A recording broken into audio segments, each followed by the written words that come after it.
This is America on the Road, winner of the International Automotive Media Conference Gold Medal Award for Radio, and now in its 24th year on the air. Thanks for being with us as we bring you the latest automotive information from around the world, and we'll have special coverage of the North American Car of the Year for you today. America on the Road is brought to you by DrivingToday.com and the Coalition for Vehicle Choice. I'm Jack Nerad. With me is co-host Chris Teague. Chris is very excited because he's moving from one house in Maine to another house in Maine, and he writes for Ford Authority, Forbes, Driving Today, among others. Tell us all about that exciting new house there, Chris. I think it will be most exciting not to live in a house stacked tall with boxes. But the new house will be great. I'll have a garage to do projects on cars and actually park a car for the first time. And we'll have a little bit of waterfront too, so the view never hurts. Wow, a little waterfront. I like that. What kind of water? A river, not the ocean, unfortunately, but it's still better than nothing. Yeah, I like a little river view. That would be very nice. This week, our special guest is Gary Witzenbug. He is president of the North American Car of the Year organization. I have a little bit of an in getting an interview with him because I'm vice president of that organization. He will give us a close-up look on what to expect from the 2021 North American Car, Truck, and Utility of the Year winners. They were just announced this week. He and I both participated in that program outside Detroit. In the car review segment, Chris will give us his opinion of the 2021 Lincoln Corsair. That sounds like a nice vehicle. I'm going to tell you about my recent 500-mile drive with my daughter, my youngest daughter, in the 2021 Ford Bronco Sport, kind of real-world test of the vehicle. But before we do that, let's take a look at the latest in automotive news. And you've got some kind of radical news for us, don't you, Chris? What's that? Yeah, I came across this earlier today, and it just kept getting more interesting the more I read about it. So the Consumer Electronics Show, CES, which is virtual this year because of COVID-19, it's usually in Las Vegas. As part of the show, Cadillac, General Motors showed up with a visualization of a flying car that they plan to make. We don't have much of a timeline on when that's going to happen, but they said that it will have 4 rotors or propellers. I'm not an aviation expert, so I have no idea which of the two it actually is. It'll be powered by a 90 kilowatt hour EV motor and can travel at speeds of up to 56 miles an hour. Not to be outdone, though, Fiat Chrysler also released or announced its plans to mass produce flying cars by 2023, and it is partnering with a company called Archer to do that. I should mention that all these are probably going to start off as air taxis, so some sort of mass transportation there. But I can't help but wonder, and this is something I got caught on, Jack, is I don't see or have not heard of any infrastructure being built to accommodate mass-produced flying cars. Have you? I have not, and I'm wondering how much infrastructure they need. I mean, this kind of dates back, it probably dates back way before I was a kid, but even dating back to when I was a kid is a long, long time ago. And, the Popular Science and Popular Mechanics magazines of the day would always have cover stories about flying cars, and they were always promised to us as being imminent, within the next several years. And it all seems so wonderful because you wouldn't have traffic congestion. You'd, just take off from your house. And I think most of these would be vertical takeoff kind of things as opposed to requiring a runway and landing strips and that kind of stuff. I would think they would be mostly like giant drones. Isn't that kind of your take on what these things are likely to be like? It is. I'm thinking, yes, and you're absolutely right. So some of the images, it looks kind of like a drone with a single seat. And so, this would be probably for an autonomous trip, short trip around town. But I'm thinking more about like urban areas. I mean, are these things going to set down right in the middle of the sidewalk or the street? I guess we'll have to wait and find out. But yeah, that was always that's very interesting. That it was always the question, right? I mean, and the unanswered question was, okay, how would one actually use this if you were to have it?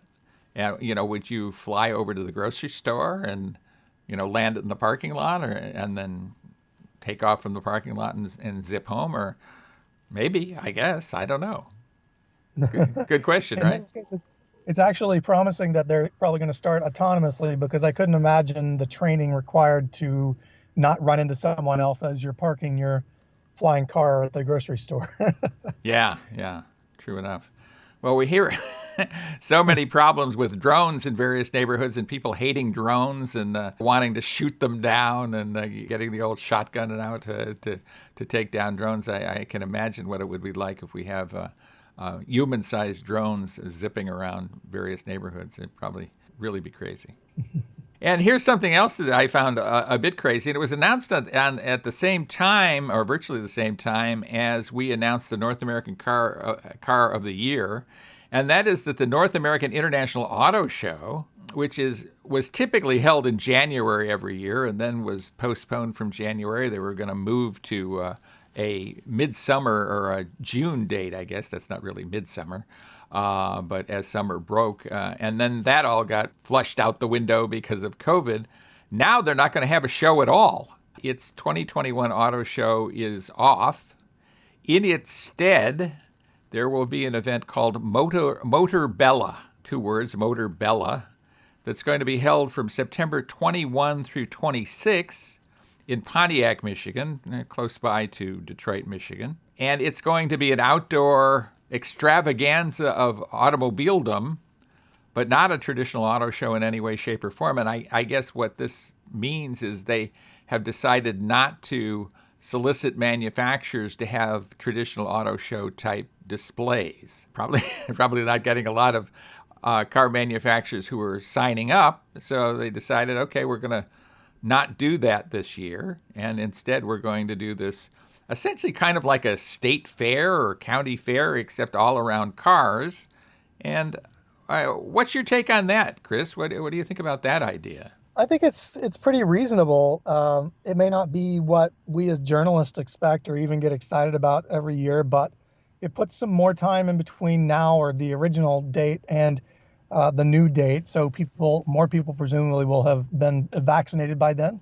They're moving it outside, so that helps out too. I'm no virologist or immunologist, but I've heard that being outside is helpful. So I think it's reasonable. What it ends up looking like, I think, will be interesting to see, but I can't blame them for trying. Yeah, absolutely. And something similar was going to be part of the auto show, and I think this is just a way to extend themselves a little bit and not overpromise that you would have something that is akin to an auto show at this event. Instead, it will be more of a showcase for off-roading capabilities. There's going to be vehicle demonstrations at this place. I think just a lot of experiences around the car, and I think a car being a dynamic object, doing it outside where you can see and actually drive cars and ride in cars is probably a very, very good thing. So, I'm kind of excited about it. I'll be excited to see what it's like. We'll just have to see how that unfolds when it unfolds in September. And then the following year, I think in 2022, we will see a more traditional North American International Auto Show at around the same dates, which would perhaps conflict with an overseas, a European event. That was typically when the Frankfurt Motor Show was. I think Frankfurt has been superseded now by the Munich Auto Show that is purported to going to take place this year, but we'll have to see what happens then. So that's what's going on that score. Motor Bella in September instead of the traditional Detroit Auto Show. Hopefully by then we can all get on planes and enjoy life again. Right. Well, I was on a plane as recently as yesterday, so one can, and I was amazed at how many people are in all kinds of different types of outfits, let me tell you. I saw everything from people who looked like they were scuba diving to people who looked like they were just going for a walk in the park, all kinds of different ways of dealing with the threatened virus here. Well, here's another news story. It is on what might be a very hot small SUV coming to America. Hyundai in Europe has taken the wraps off, almost. They actually didn't unpeel the camouflage, but they are showing off the Hyundai Kona N. N is going to be, or is, the performance arm of Hyundai, kind of like M is for BMW, or AMG is for Mercedes-Benz. The Kona N is going to debut in Europe later this year, and it's going to be pretty cool. It could have as much as 275 horsepower. That's a lot for that little vehicle.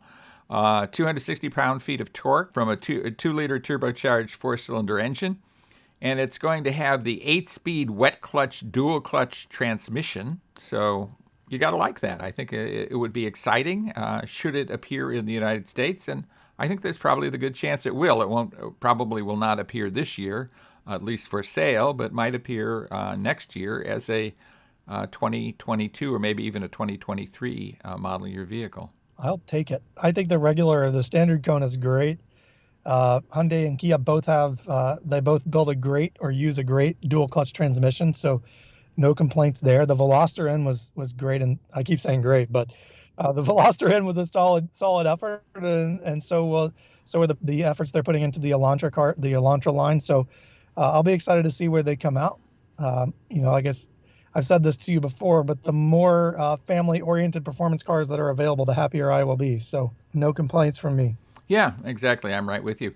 Well, when we come back, we will be road testing a couple of interesting vehicles that I think a lot of people will find very palatable, right?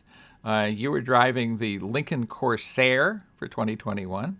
I was driving a much talked about car, the Ford Bronco Sport. I took a long drive in it with my youngest daughter to take her away to school. So we'll talk about that when we come back. With Chris Teague, this is Jack Nerad with you, and thanks so much for being with us on America on the Road. Welcome back, everybody, to America on the Road with Chris Teague. Jack Nerad back with you, and we're so glad you're with us. We really do appreciate you joining us here on America on the Road. It is road test time, and it seems like there's a never-ending stream of crossovers to talk about in the marketplace. We're certainly going to talk about a bunch of them in our interview segment coming up, but right now, Chris, tell us all about the Lincoln Corsair for 2021. Yeah, you're not kidding about the stream of crossovers, but this is a good one. It's the 2021 Corsair. This is the reserve trim that I'm testing this week.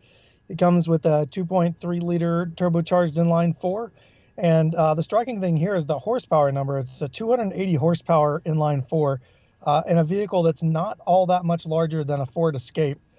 This vehicle is actually built on the same platform as the Ford Escape, though it's hard to tell that's the case between the two. The Corsair is very striking styling, a very spacious interior, no issues at all with headroom in the back seats or the front seats. The child seats fit perfectly in the rear. I should note, though, that the difference here between this and the Escape doesn't end with the appearance, though. This one starts at around $57,000, where the Escape tops out, I think, at around $40,000. But that money buys top-end leather interior, a Revel stereo system with 14 speakers. It's got in-dash navigation on an 8-inch touchscreen with Apple CarPlay and Android Auto, and a 12.3-inch, I think is the measurement, digital display with a head-up display as well. Every safety feature known to man, from blind spot monitors to forward collision warnings. And I'm currently sitting in the 2021 Corsair with the heated and massaging seats going. And I have to say those are quite nice as well. So on the road, this thing has plenty of juice to get going. 280 horsepower from a turbocharged engine. It's a little bit slow on the pickup, but once it hits the turbo, it will definitely scoot. The ride is very, very smooth on the $700 adaptive suspension package that this vehicle has. It's Lincoln quiet, as you would expect from a larger vehicle, and it really takes a lot of those touches from the Navigator and the Nautilus and the larger vehicles, and shrinks them down into a manageable package. There's the floating dash, the signature piano key gear shift, which after a little bit of adjustment, I've warmed up to it quite a bit. And as I mentioned, a full suite of technology, both safety and entertainment features. If you can spend the money, I would definitely spring for this. I think it's a good competitor to smaller Audis like the Q3 or the BMW X3 or X1 or the X2, I think there is now as well. So it competes well against the Europeans. The price is a little steep, but you get quite a bit for what you're paying here. I think it does compete very well against the Europeans, but I think the sad fact is that probably very few people who would consider a European SUV are going to take a look at the Lincoln Corsair. I just don't think that's going to happen. I think more likely they would consider other domestics and maybe some maybe a vehicle from, say, Hyundai or Genesis or something like that, as opposed to the Corsair. And much the pity. I just think the people who are have their nose in the air about European SUVs are missing out with the Corsair, because I think there's a lot to offer about it. I think Lincoln has done a very good job. Ford Motor Company has done a very good job in differentiating the Corsair from the Ford products. As you say, you don't look at one and think it's the other. There's definite differences from the exterior styling and certainly in the interior. When you add all that extra cash that you're putting into it, I guess you expect something out of it from the interior, and you pretty much get it. So I think it's a really good execution. I'm not sure that it is well received in the marketplace as it probably deserves to be. Yeah, that's a good point. Even comparing domestically, it sits very favorably against the Cadillac XT4, XT5 for what you're paying. The interior feels much more premium than the XT4 or the 5. The price is a little bit higher in some configurations, but there's never been a point in time in this vehicle where I felt like, if I had spent the money on it, I would be shortchanged, even though it's a smaller crossover, a smaller SUV. It's got everything a big Lincoln has, and probably then some, because it's not spread out so far away. So, it's a shame, but like you said, it's definitely a solid effort. Absolutely, and worth taking a look at. I had the chance to take a long look at the Ford Bronco Sport. I had a first edition vehicle this time around, and I know we've talked about this vehicle on the show before. Of course, it's one of the hottest vehicles we think to come into the market in a long, long time. And what I did differently this time was the previous time, in an event that was sponsored by Ford, I had a chance to drive it primarily off-road. There was not that much on-road component to it. And of course, most people are going to be driving these vehicles on the road most of the time, and occasionally they'll go off-road. And certainly the Ford Bronco Sport has the chops to go off-road. I mean, I found that out the last time around. So this time around, I was taking my daughter about 200 miles away to college for the winter quarter in college. And she brought home a lot of stuff. She came home before Thanksgiving, and the goal was to see if we could get all that stuff into the Bronco Sport and then get her up to where she was going, to her college, very successfully. And it turned out even better than we expected, actually. I was very, very pleased with the way the Bronco Sport handled on mostly the freeways that we were driving on. Plenty of power in terms of acceleration, excellent. 245 horsepower from its 2-liter four-cylinder engine, turbocharged four-cylinder engine. 275 pound-feet of torque, all very accessible. Pretty good fuel economy, 23 miles per gallon combined. That's not fabulous, but this is an all-wheel drive or four-wheel drive vehicle that's meant to go off-road, so it has that kind of gearing and those kinds of tires. What was really telling to me, and frankly, we had some questions about, would this be able to swallow up all the stuff she had brought home in a much larger vehicle? And it did it with actually aplomb, very, very simply. And we could have put more stuff in it, a lot more stuff. And I did some checking about maximum luggage volume and compared it to the most logical competitor for the Ford Bronco Sport, and that is the Jeep Cherokee Trailhawk. And you're looking at 60.1 cubic feet of total cargo volume versus 54.7. So that's a much larger cargo area. In terms of the actual cargo area with the seats all in use, it has 29 cubic feet of cargo area versus 25.8 cubic feet in the Jeep Cherokee Trailhawk. And, we're big fans of the Trailhawk, don't get me wrong. I like that vehicle a lot. But the Ford has more interior volume, and it's more useful, very accessible, easy to get into, really large rear hatch, squared off rear hatch. So it just handled this very, very well. In terms of interior creature comforts, they were all there. It's equipped with a Sync 3 system, not the Sync 4 system, but a Sync 3 system with 8-inch touchscreen. It's very compatible with Apple CarPlay, which I was using. I'm not sure about it. It is compatible with Android Auto, but I don't have that system, so I didn't test it with that. It does have Sirius XM satellite radio. I actually listened to a playoff football game on my way home from this event while I was deadheading it back home. But I did this about 400 to 500 mile round trip in one day with plenty of ease. And, we stopped off at grocery stores. We stopped off at a discount store to get a bunch of stuff to just set her up for the new term. So this is a real-world test of the Ford Bronco Sport. It's excellent off-road, and I think it doesn't beat you up. It's very quiet, easy to use, and handles really well on the highway. So I think that was very telling. That's good to hear. I'm still waiting to get behind the wheel of one. You've been behind the wheel of two, so I'll be jealous from over here. But it's good to hear that it's great on the highway, because so many people, the initial presentation of the vehicle was done off-road. So that became the sort of overwhelming opinion as everyone drove it off-road. And now people are starting to get them out on the highway, both from journalist testing and from actual buyers. So I'm encouraged to hear that it does almost as well on the road as it does in the dirt. Yeah, I was really impressed with it. And of course, this came at a price. I had a first edition, which is their highest zootiest, and I think even sold out model.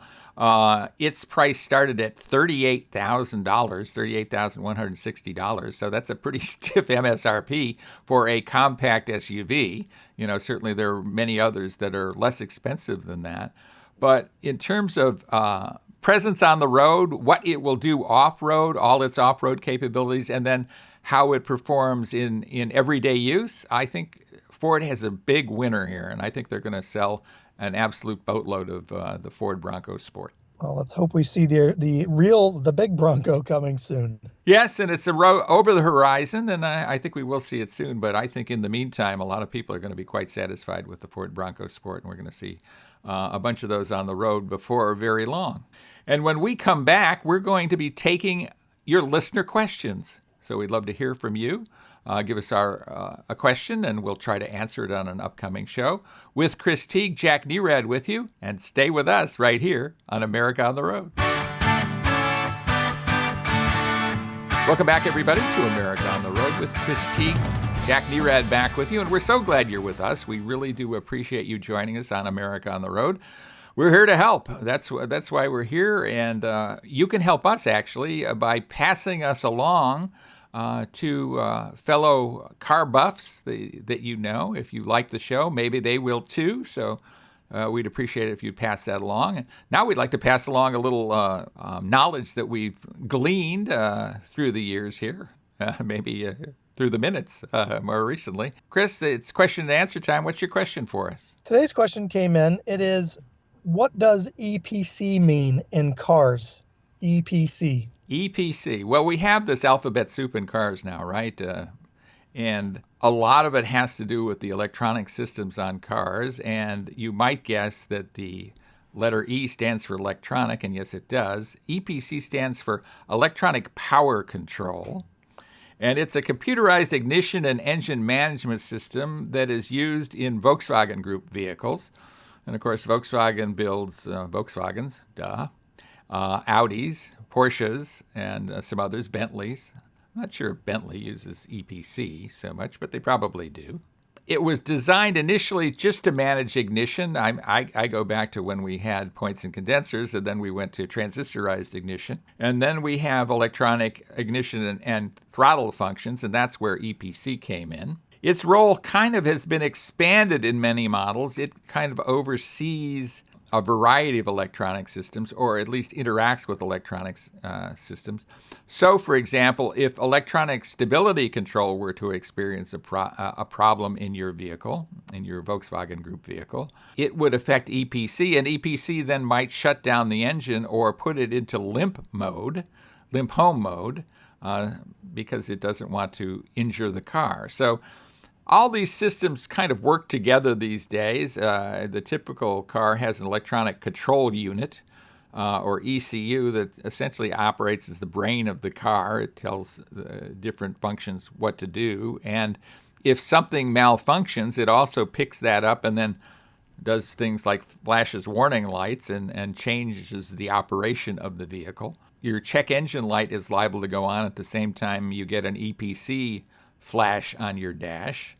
And again, it's likely that the cruise control will cease to work at that point. Maybe some of the other systems won't be working either. And then EPC might institute this limp home mode so you don't blow up your engine as you're trying to get to the side of the road or get to a service station or something where it can be fixed. Well, it's interesting, especially, I would think that's a very obscure thing, but Volkswagen makes a ton of cars, so there are probably plenty of people who need to know that. Yeah, and essentially similar systems are at work on virtually every car out there now. I mean, these electronic systems, computerized electronic systems, are all over the place in every car. You can't escape them, and nor should you. They do so much for us. I mean, what they're able to do in terms of emissions controls, for example, for fuel economy and for lessening pollution is just absolutely amazing. So we want to have these systems, and we also want to know when they're not working. And one thing that if you get an EPC light on your dash to track down what the problem is, because it could be a lot of things. It could be something very, very minor, and sometimes it's even just the sensor is malfunctioning. But oftentimes it's something minor, but it could be something major. You should use an OBD2 scanner to check that out. A lot of people don't have those. I actually went out and bought one not long ago, a few years ago, actually. And I found it to be extremely handy, and it was a lot less expensive than I expected. And, I'd recommend it's something that a lot of people think about buying. I think you can probably get one for well less than $50. And then when you have a code or something comes up, you can check it out and, be your own mechanic if you'd like. I agree. And you could even get one. I tested one a few months ago. I think it's called iFixit or something like that, that connects to your phone via Bluetooth. So you don't even need the giant expensive unit to test anymore. So yeah, well, the unit I have fits in the palm of your hand. It's about the size of a cell phone, maybe a little bit bigger. And it not only reads the codes, but then it translates them to you in plain English. So you have at least some kind of sense about what the problem is. And all that for less than $50. I think maybe well less than $50. It strikes me as a pretty good investment. Absolutely. And when we come back, we will be chatting with an old friend of mine. And he is very old. His name is Gary Witzenbug. He is the president of the North American Car of the Year organization, the jury, which I serve as vice president. And we will be talking about the recently, just this week, announcements of the North American Car of the Year, the North American Truck of the Year, and the North American Utility Vehicle of the Year. So stay with us for that. With Chris Teague, Jack Nerad with you. Thanks for being with us right here on America on the Road. Welcome back, everybody, to America on the Road. Jack Nerad with you, and we are outside Detroit, Michigan. We're actually in Troy, Michigan, and I am honored to be with the president of the North American Car of the Year jury, Gary Witzenbug, an old friend of mine, guy I've known for decades, and a very talented writer, car reporter, and we've just come off introducing and announcing the North American Car, Truck, and Sport Utility of the Year. Gary, thanks so much for being with us, number one. Thank you, Jack. Good to be with you. Let's talk a bit about North American Car of the Year and North American Truck of the Year and North American Utility of the Year. It's a very prestigious award program. I guess we shouldn't keep people waiting. Let's tell them what the winners are for 2021. Would you do the honors, please? Sure. We just came out of the presentations, online, live, remote, virtual. Car of the Year, Hyundai Elantra. And that isn't just a single car. That was actually a family, which includes a hybrid and includes a inline performance version. And that could be one reason they won the award, because they were basically launching all of those almost simultaneously. Right. For Truck of the Year, not much of a surprise, because it was the Ford F-150, which is the biggest selling vehicle in the country for how many, 44 years or something straight. Yeah. But also because the other two contenders were models of an existing line. The Ram TRX, high performance, 702 horsepower desert racer version of the Ram. And the kind of along the same line, the Jeep Gladiator Mojave, which was a desert racer, not that much power, but a otherwise very capable desert racer kind of mid-sized variant truck, yeah. of the Gladiator, or the Gladiator, which won last year, by the way, was last year's Truck of the Year. Yeah. So it was unlikely that the Mojave version would have won this year. So Ford F-150 is not a surprise winner. We kind of expected that, although the TRX, the Ram TRX, is very impressive. Right, yeah. So I'm sure we And got we a can lot of dive votes. in, but let's give the final winner was the utility. What was that? Utility, really tough category, Jack, as you know. Oh, yeah. We had, I forget, 27 or something originally, narrowed it down to 15 with our first vote, semifinalists. That's unusually high. Normally we have 10 or 12 that are considered semifinalists based on that vote. And of those 15, the three that emerged as finalists, as you know, were the Genesis GV80, the Land Rover Defender, and the Ford Mustang Mach-E. And the Mach-E won. Why did the Mach-E win? I mean, all three were really outstanding, are really outstanding vehicles. In my opinion, and this, I'm just one juror, even though I'm president. One juror of 50, I only actually, get right? one set of votes. Right. But I'm not terribly surprised because of the significance of that vehicle, the message it sends, and also the execution of that vehicle, and also the versatility of that vehicle. I mean, who would have guessed a year ago that you'd see a Mustang utility? And who would have given it credibility? Why would they do such a thing? Well, it's full electric. It has two different battery sizes available, but if you get the large size, it'll deliver 300 plus miles, full electric. It's not slow. On the contrary, it's quite quick. It's fun to drive. It's very heavy because it carries that much battery. Right. But it's it fun handles, to drive, and it has that Mustang feel to it, or It at least does enough handle. sporting feel that you can Yeah. say a Mustang is not just slapped on the side of it. At the local drive event they had for us, and you may have attended one on the West Coast. I did. But they had a slalom course. I would say it was not the greatest slalom course vehicle because of its weight, but out on twisty two lanes, it did very nicely. It would not be a penalty to drive it on a mountain road, and you could still have fun with it as you could with a conventional Mustang. And the other thing that I didn't mention is it's got the utility of a crossover. It's actually got real room inside, Right. back seat and cargo room. It's larger than a Mustang, obviously, and a lot heavier.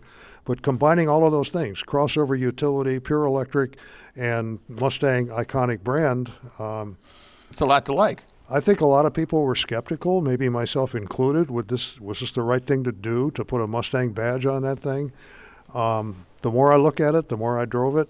Yeah, I think they're onto something. I think putting here. the Mustang name on it kind of focused this vehicle in a way that it wouldn't have been focused if it was named Ford, pick a name, right? Ford, Yeah. something other than Mustang. I mean, it delivered the styling direction and helps, suggest the styling direction. Yeah. And at the same time, it said it has to be performance oriented. Let's make it that. I was going to mention the styling, too. Obviously, styling is subjective. And I'll be honest with you, when they unveiled this thing, what was it, a year ago or something? We saw it in L.A. unveiled. Yes. And I said, I don't know. It's kind of big, and I'm not sure. But then when I saw it again and drove it again, I think it has earned that Mustang badge, even in terms of its appearance. They've done a very nice job of making a Mustang-looking utility. Right.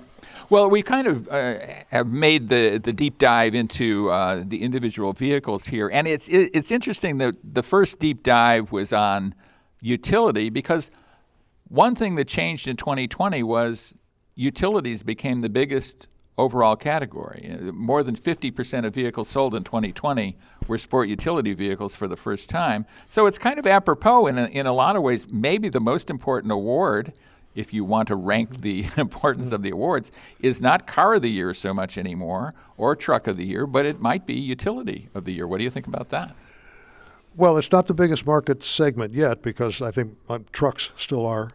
But well, trucks include sport utility. So if you separated pickup trucks from the overall truck market, sport utilities are definitely the biggest segment. But as you know, up until 2017, there were two NACOTY awards, car and truck.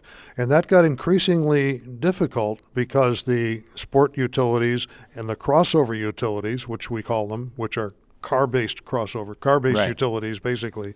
You take a body off a Honda Civic and put a CR-V body on it, and it's a car-based vehicle, but now suddenly it's a utility, and those were considered trucks. So as you know, in 2017, NACOTY chose to separate those out, make a new category and a third award, And that probably was the right thing to do.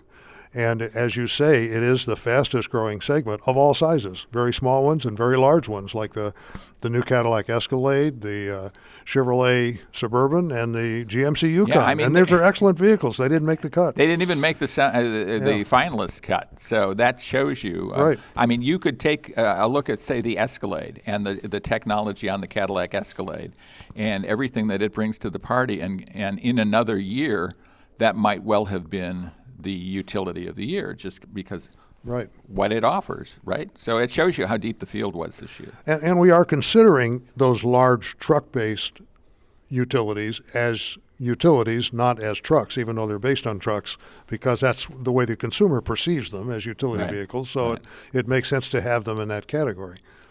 Let's backtrack a little bit and talk about Elantra. I would say, I'm also one of the jurors. I'm vice president of the organization, so I guess I'm speaking with some authority here. When you look at the cars involved, we had an individual car, a G80. The Sentra. We had the Sentra, a compact direct competitor to the Elantra, and then the Elantra line. Walk us through your thinking about that decision.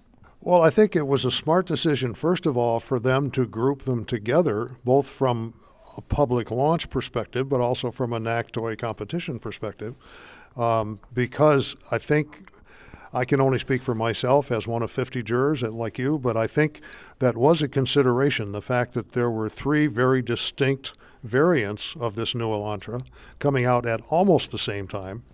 And it wasn't just a single vehicle. You could go for the regular vehicle, you could go for the more fuel-efficient hybrid, or you could go for the more fun-to-drive, performance-oriented N line.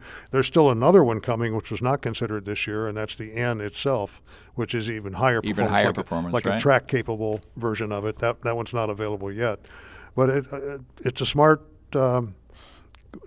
strategy, I think, to launch them as a family. Yeah. And I'll bet that if Nissan could have done that, it would have been a tougher competition. As good as I think that you're right, vehicle is. because I think the Sentra itself is a great car, but it is more centered on a particular audience.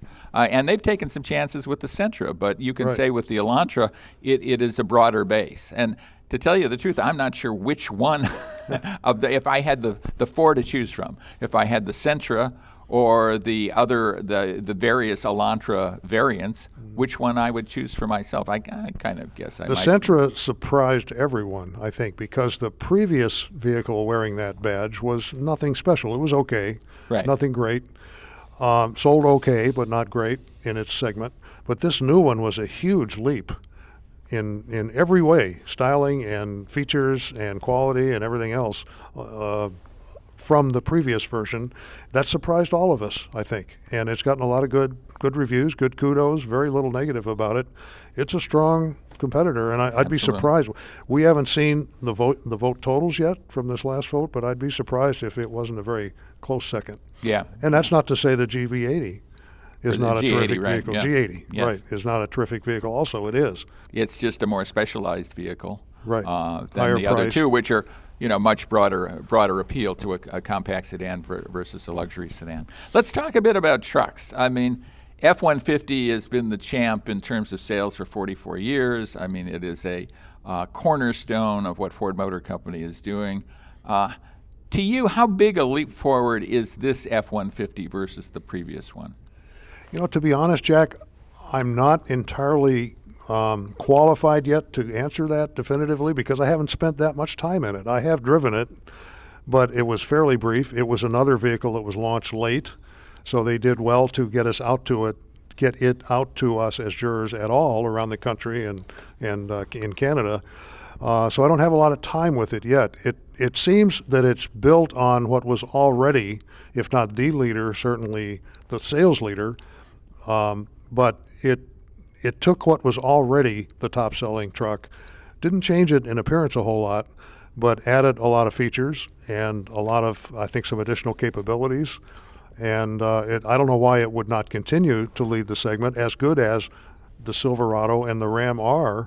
Right. I think. Well, I agree. And I think adding the hybrid version, and especially the the power on board aspect of that, essentially having generator capability or the ability to power a lot of things. That really spoke to me about, Ford is really paying attention to what the consumer, the buyer of this vehicle, is going to want to do. In that case, it might be a tradesman, or it might be somebody who's out camping and wants to have that capability. There were a lot of little touches, I think, in the Ford F-150 that really set it apart. And of course, it was competing, as you mentioned, against specialty vehicles that had been introduced in prior years and had actually done quite well in our judging over the course of prior years. So I think that's what really set the F-150 apart this time around. It's a really tough market, and I know everybody, all of the engineers who engineer all three of these vehicles, I've interviewed the chief engineers in most cases through the years, and they're very much focused on the customer needs, preferences, priorities. They go out and talk to customers at store parking lots and things like that, at gas stations, to find out, what do you like about the current vehicle? What do you like about the competition? What do you not like? They do a tremendous job of being customer focused, I guess is what I'm trying to say. And I'm not talking about just Ford. I'm talking about all three. Yeah, absolutely true. Well, let's talk a little bit about the organization, North American Car of the Year, our jurors. You're president of the organization. I'm very honored to serve as vice president, and you're vice president. Tell our listeners a bit about the organization. Sure. Well, we keep mentioning that there are 50 of us. The jury is set at 50. We did have a few people fall out this year, and we added restocked, if you will, we have a long list of very highly qualified, talented automotive journalists who would like to be on our jury, and we picked from those lists. We voted on them and did a little vetting of them to get back up to 50 very quickly. And one thing that's really interesting, and I think definitely unique about our jury, it is so diverse. And I don't mean diverse in terms of ethnicity so much as it is that too, but also in terms of who people work for, who people write for. It's now, I would say, very close to half self-employed. People like myself who are very busy, widely published freelancers for a number of outlets, and the other half long-term employees of various major outlets in most cases. But they all have different preferences. They all have different likes and dislikes. I'm sure we all evaluate and test the vehicles somewhat differently with a different set of priorities. And that's one of the beauties of it, because when you have 50 people, it's not, a lot of times when people write about our choices, they say, we chose these vehicles, or we selected these vehicles, or we picked these vehicles. We don't do any of the above. We vote for them. We go through a series of 3 votes on the long list that was 43 this year, narrowing it down to the shorter list, which is the semifinalist. That's the first vote. Then the semifinalist to the finalist, second vote. And then the final vote, which we did just last week, as you know, to pick the winners from the finalists. And it's not, in other words, it's not a subjective choice. These aren't the vehicles we happen to like the best, we individually or collectively. These are the vehicles that best meet the needs of the market. And we look at ride, handling, styling, value for money, fuel efficiency, all of the criteria. Right. And I think because we have 50 jurors, we have maybe 50 different procedures to arrive at that. And I think instead of that being a weakness, that's a strength. Exactly. That we're looking at it from a very diverse point of view. Right. Another thing I think that's important to understand about our organization is it's a volunteer organization that is a nonprofit. Other award programs are from, maybe they might be from a magazine. One is from a magazine we both did a lot of work for back in the day, Motor Trend, where I was editor. Others are from organizations like Consumer Reports or something like that. Yeah. We are a group of independents, 50 of us, who make this, do these elections. Yeah, and I think that's the strength of it. It's certainly not a weakness. I think that's what it's not an award given by a single outlet, publication, organization. It's a huge, diverse group of representatives of all kinds of outlets who do automotive journalism. And those include, I think we're something like 8 of us are Canadian. So we have a good representation north of the border as well. And that's important too, for different perspectives. We're North American Car of the Year, after all. One of the things I think that is important to understand about us too is that, again, as a nonprofit, any money that we take in either goes to the testing of the vehicles, the announcement of the vehicles, and then we're announcing vehicles that we believe as a public service. Talk a bit about the public service nature of what we do and the charitable stuff that we do. Well, yeah, Jack, that's a good question.